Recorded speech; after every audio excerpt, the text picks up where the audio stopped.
আসসালামু আলাইকুম। বেগুন দুটি, স্বাদ মতো মরিচ নিয়েছি এবং লবণ দিয়েছি, হাফ চা চামচ হলুদ দিয়ে দিচ্ছি। এটাকে বেটে নেব। পেঁয়াজটা বেটে নেব। 1 চা চামচ আদা বাটা দেব, একটু সরিষার তেল দেব, ভালো করে মাখিয়ে নেব।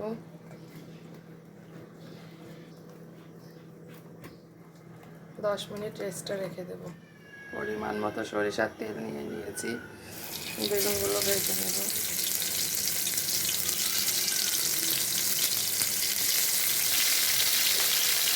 এভাবে বেগুন ভাজা করলে অনেক মজা লাগে খেতে।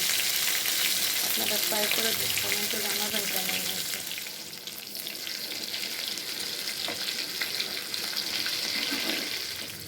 এই যে দেখুন, অনেক লোভনীয় হয়েছে, খেতেও মজা লাগে। বাকিগুলো এভাবে ভেজে নেব।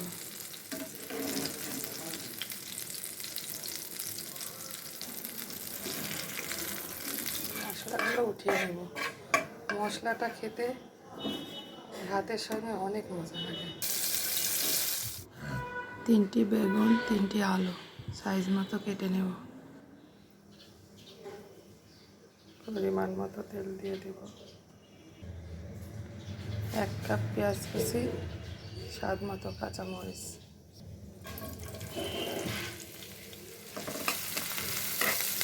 পেঁয়াজটা হালকা ভেজে নেব।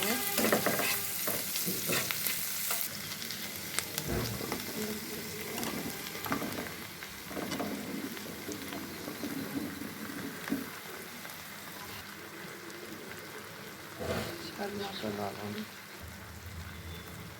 1 চা চামচ সমান সমান হলুদ গুঁড়ো।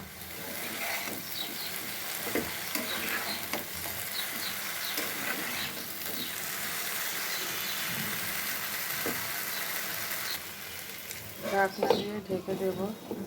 চুলার জালটা মিডিয়াম থেকে একটু লোতে রেখে ভাজাটা করব।